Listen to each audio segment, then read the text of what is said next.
Buenas tardes, soy Pepe Martín y os voy a hablar de la reconstrucción del diente endodonciado, concretamente de las reconstrucciones indirectas.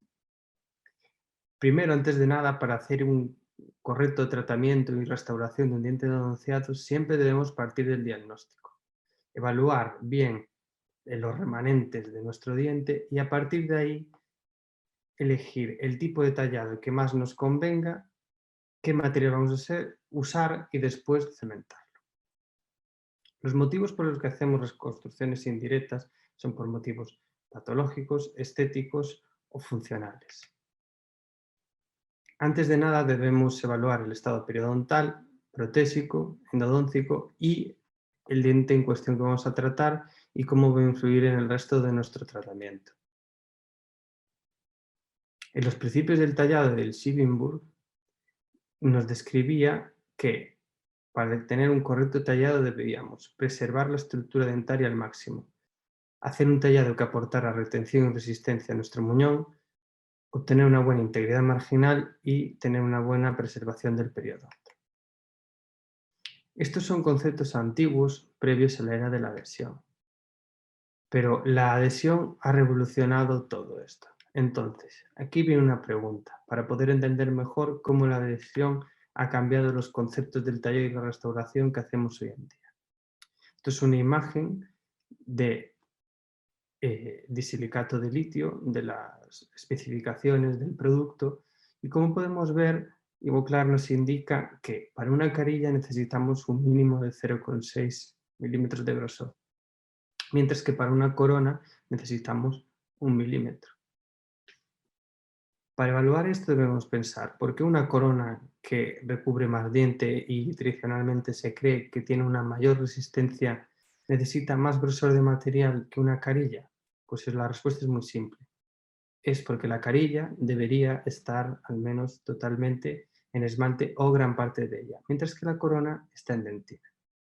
Las carillas son un tipo de restauración totalmente adhesiva que no tienen ningún tipo de retención, pero al estar sobre esmalte obtienes valores de adhesión tan alto que no necesitan ningún tipo de retención en su tallado para permanecer en el sitio de manera duradera, mientras que una corona, al estar totalmente en dentina y sobre muñones que han sido tallados con mayor grosor, necesita un poco más de grosor para poder obtener unos buenos valores de resistencia, porque la adhesión será mucho peor a largo plazo en la dentina. Entonces, lo que hacemos con la adhesión es intentar emular lo que pasa en un diente natural, en el que tenemos una capa de esmalte dura, que equivaldría a nuestra cerámica, y una capa de dentina más blanda, todos unidos por la unión amelodentinaria, que sería nuestro adhesivo y nuestro cemento. Lo que se consigue mediante una buena adhesión es una buena unidad estructural, que nuestra restauración y el diente tratado funcionen como un único ente y de esta manera aguanten el paso del tiempo. Entonces, la adhesión nos ha hecho cambiar un poco nuestros principios de tallado. En vez de buscar la retención y la resistencia, lo que buscaremos es un tallado que nos proporcione mayor adhesión. Los principios del tallado adhesivo son los mismos que los del sealing, pero cambiamos el hecho de mejorar la retención por la adhesión, y esto se hace incrementando la cantidad de esmalte disponible y minimizando la exposición de dentina. Pero la pregunta es, primero de todo, ¿cuándo debemos hacer una reconstrucción indirecta y cuándo debemos hacer una directa? Esta tabla de Dieci nos explica que en una clase 1 normalmente haremos una reconstrucción directa a menos que sea muy grande. En cambio, en clases 2, mesioclusales y histoclusales, si es una cavidad pequeña haremos una reconstrucción directa. Pero si es una reconstrucción indirecta, haremos, si es una clase 2 grande, perdón, haremos una reconstrucción indirecta. O si es una clase 2 mesodistoclusal. ¿Por qué? Muy fácil de entender. Aquí tenemos una gráfica de un artículo de Roca en la que le hizo diferentes tipos de tallado a los dientes y ahí evaluó la resistencia de estos dientes. La primera de todo es una apertura cameral, la segunda es un poste, después una clase 1 grande, una clase 2 que involucra una cresta marginal y una clase de 2 mesiodistoclusal, que involucra ambas crestas marginales. Lo que se vio aquí es la idea erróneamente creída antiguamente de que una endodoncia debilita el diente. Esto es mentira. Aquí se demostró que el acceso endodóntico, la apertura cameral, simplemente debilita el diente un 5%, un poste un 10%. En cambio, cuando se perdía alguna de las crestas marginales, se llegaba al 33% de debilidad, mientras que si se perdía ambas, al 65%. Esto, lo que se sobreentiende, es que las crestas marginales son los que realmente le dan soporte a los dientes posteriores. Estas crestas actúan como pilares de nuestro diente y si simplemente tenemos una cavidad hecha, no necesitaríamos hacer una reconstrucción indirecta porque aún conservan la totalidad prácticamente de su existencia. En cambio, por eso, si perdemos alguna cresta marginal es en una clase 2, si es grande debería ser una reconstrucción indirecta o si hemos perdido ambas debe ser directamente una reconstrucción indirecta. Otra razón por la que se debe hacer en este tipo de lesiones una reconstrucción indirecta es por el hecho de que en los casos que es muy extensa y llega muy a cervical es muy difícil hacer una reconstrucción directa con un buen punto de contacto. Por lo tanto, optaremos por una reconstrucción indirecta para hacer un buen punto de contacto en el laboratorio. ¿Qué tipos de reconstrucciones indirectas parciales hay?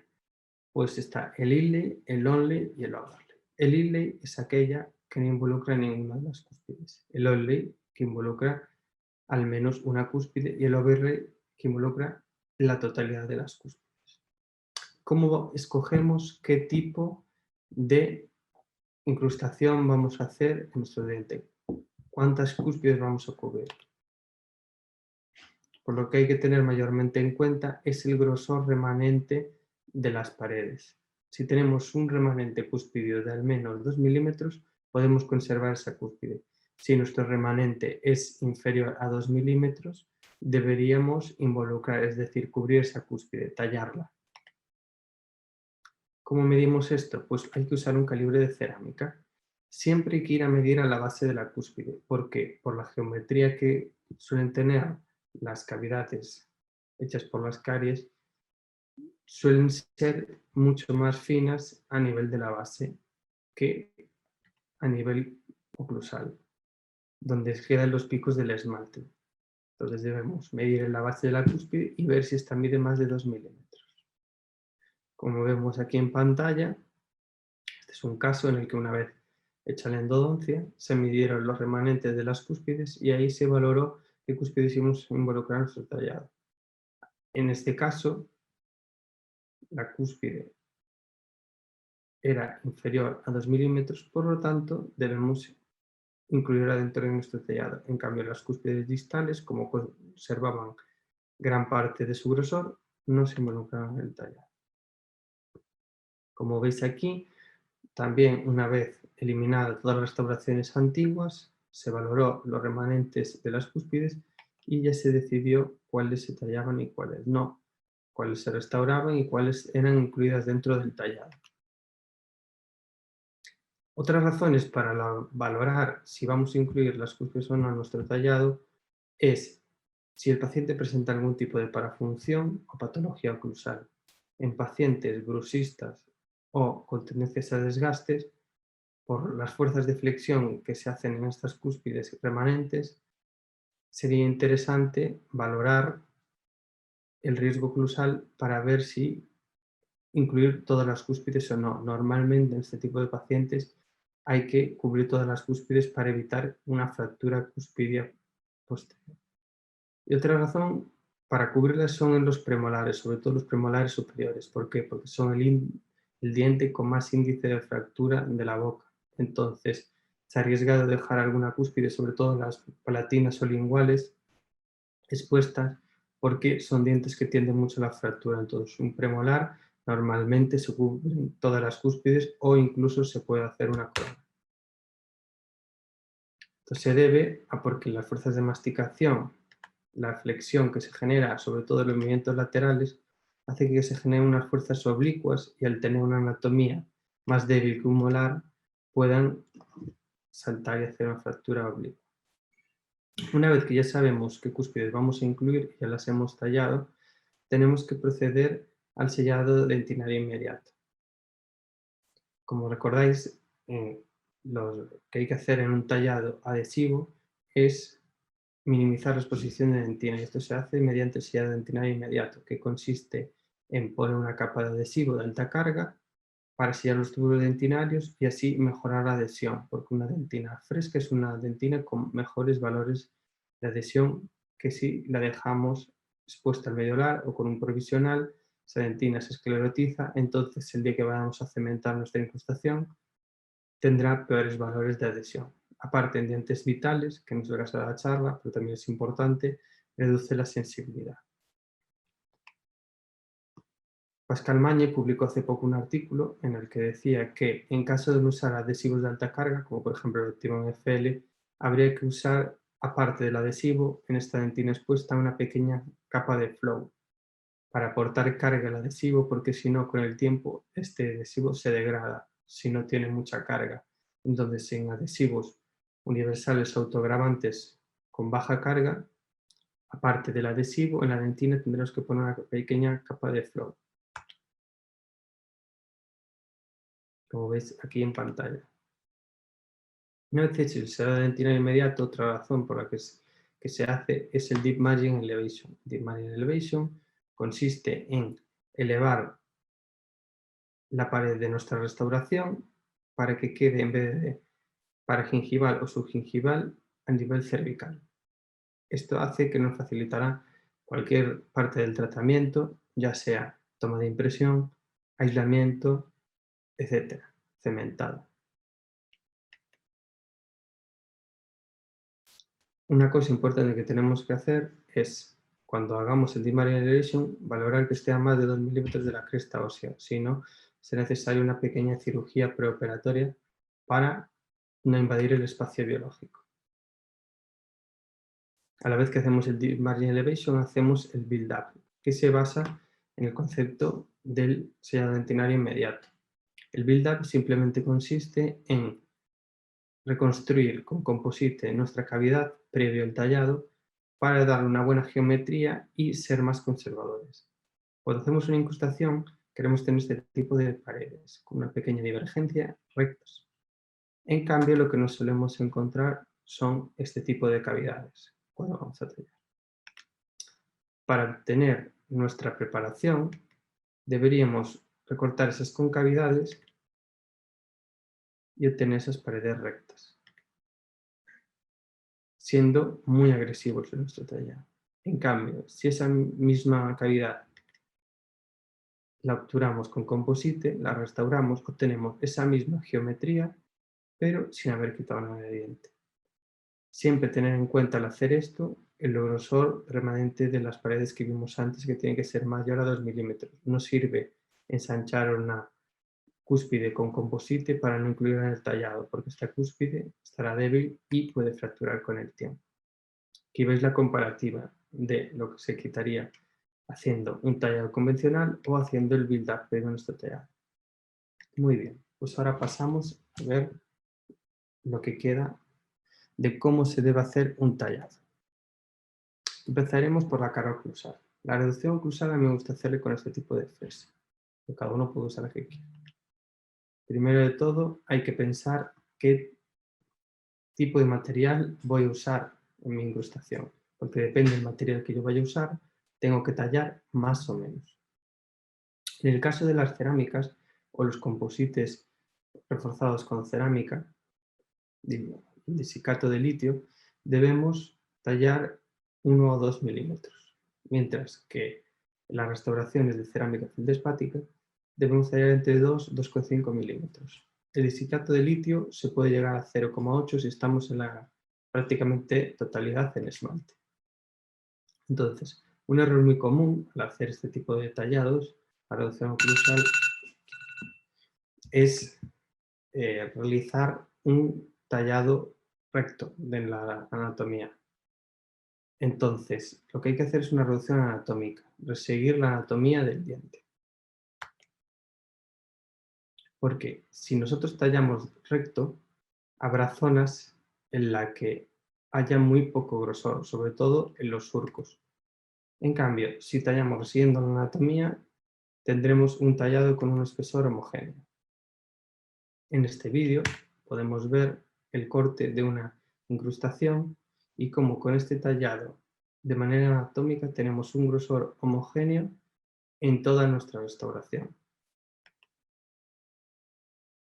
Hay varias maneras de controlar cuánto estamos tallando al hacer la reducción oclusal. La más común es usar guías de silicona en base a un encerado o al diente previamente tallado, pero normalmente no podemos usar este tipo de métodos en las incrustaciones porque o el diente está muy destruido, o ya viene destruido, o no tenemos ningún encerado previo.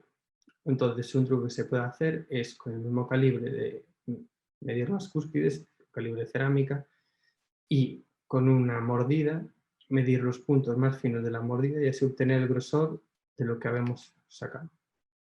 Otra manera es usar fresas como de galgas, pero de este tipo, con la que hacemos una serie de surcos que ya vienen con previas medidas y así después simplemente tenemos que reseguir los surcos y ya obtenemos un grosor homogéneo en toda la cara oclusal del diente. La manera de obtener este tipo de tallados es con la fresa que veis en pantalla, inclinarla en 45 grados y ir resiguiendo la anatomía del diente, sobre todo centrándonos en los surcos. Hay que ir cúspide a cúspide y resiguiendo la anatomía. Una fresa que me encanta es una fresa de este tipo, que es concreta para los surcos. Esta fresa hay que ponerla totalmente paralela a la cara oclusal del diente e ir siguiendo los surcos, alineando el surco con la zona de mayor diámetro de la fresa. La mayor dificultad que tiene este tipo de fresas es la colocación del vástago y que no nos choque con el resto de la cara oclusal.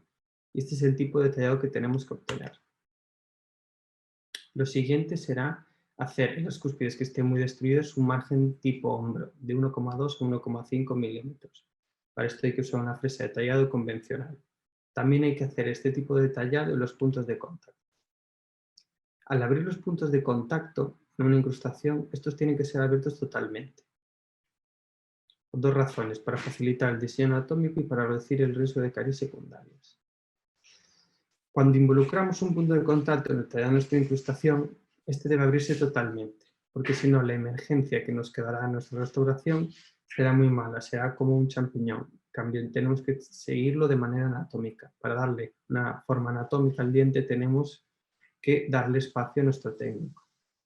Como podéis ver en este vídeo, en el que se hizo la totalidad distal del molar, ese hombro está abajo para que a partir de ahí nuestro técnico tenga margen para crear un diseño anatómico de nuestra restauración. Al abrir es importante que lo hagamos de manera expulsiva, no puede quedar ningún tipo de pico. Porque esta toma una impresión, se resquebraja, después no adapta, puede filtrar, entonces tiene que estar totalmente abierto.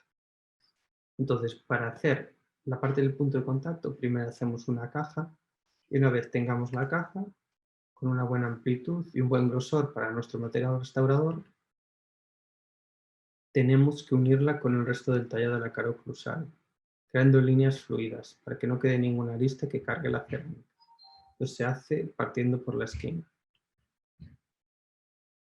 Como veis en la imagen, aquí podéis ver la foto de un tallado. No era necesario, por destrucción, involucrar los puntos de contacto, pero para dar un buen diseño a nuestra restauración se incluyeron y se bajaron.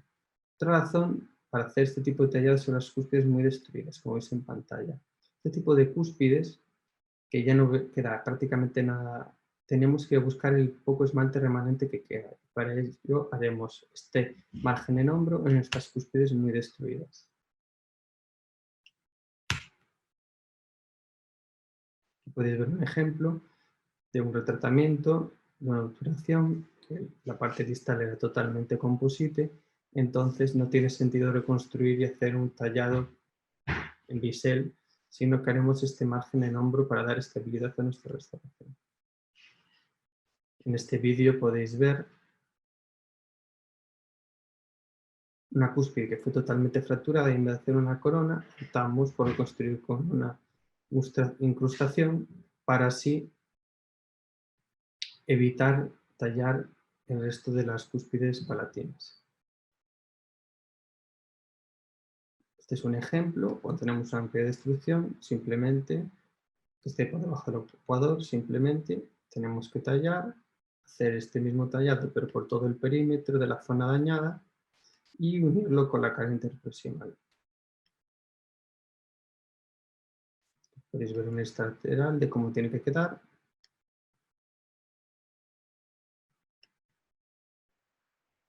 Después, las paredes axiales del diente tienen que tener una divergencia entre 6 y 10 grados. Es muy importante que al hacer estas paredes axiales, el final de la restauración quede recto, que no se haga ningún tipo de bisel en el borde cabo superficial. Porque si no, tendremos, como en esta imagen, muy poco espesor de cerámica. Este espesor de cerámica puede fracturar. La separación entre estas paredes tiene que ser de al menos de 2 milímetros y no puede haber ninguna arista interna. Tienen que ser todas las paredes redondeadas, pero recordar, arriba en la cara oclusal tiene que acabar recto. Los bordes redondeados se deben a que, si nosotros hacemos una pequeña arista, después al generar nuestra restauración, estas aristas quedarán marcadas y tendrán que ser fresadas, generando espacios innecesarios que pueden debilitar nuestra restauración. Por ejemplo, aquí se puede observar en un tallado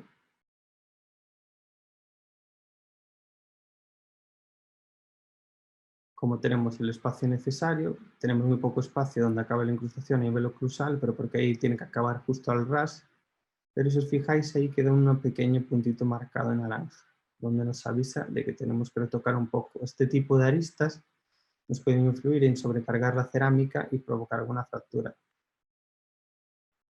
Y para terminar, las cúspides que vayamos a involucrar, pero que no estén muy destruidas, haremos un tallado tipo bisel. El bisel tradicionalmente lo proponían hacer 180 grados, pero Veneciani lo propone hacer de 90, por dos razones: por estética y para maximizar la exposición de esmalte y la orientación de los prismas.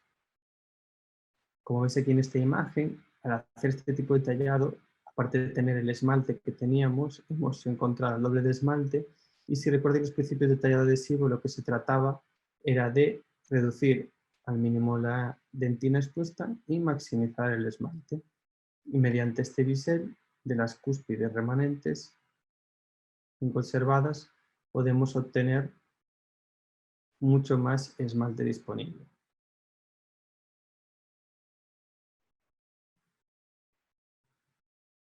Y veis el pad joint con espacio suficiente y ahí veis cómo acaba el margen estilo bisel y así obtenemos mayor cantidad de esmalte. En esta otra incrustación podemos ver, si la cortamos, cómo acaba en ese pequeño ángulo, obteniendo mayor cantidad de esmalte, lo que mejorará en gran cantidad los valores de adhesión que obtengamos una vez cementemos nuestra restauración. Aquí podéis ver un ejemplo de cómo acababa en un filo la incrustación, pero después al hacer este biselado obtenemos muchísima más cantidad de esmalte.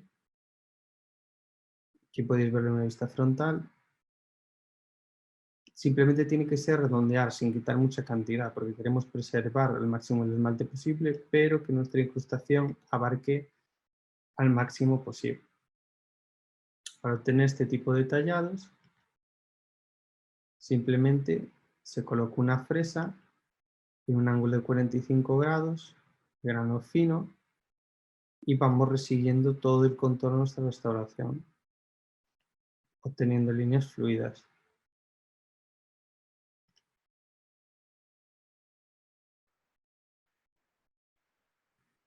Aquí podemos ver un diente que ha sufrido una gran destrucción, como tenemos ese margen en hombro en la parte distal.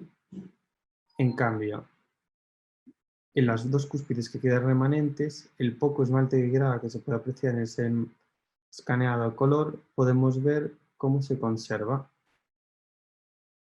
al máximo de esmalte posible para aprovechar el poco esmalte que nos queda dentro de esta incrustación. Y podéis ver lo mismo, ese margen en hombro, como resigue el poco esmalte que queda remanente, y en la cúspide que se ve afectada hay ese margen en bisel para poder maximizar el esmalte remanente.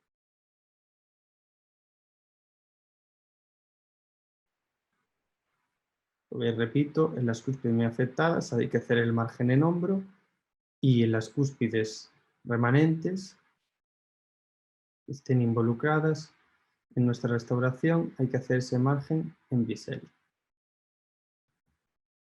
Y con esto acabamos los principios de tallado. En otro vídeo podremos ver más adelante cómo se reconstruyen dientes con mucha destrucción coronaria. Muchas gracias.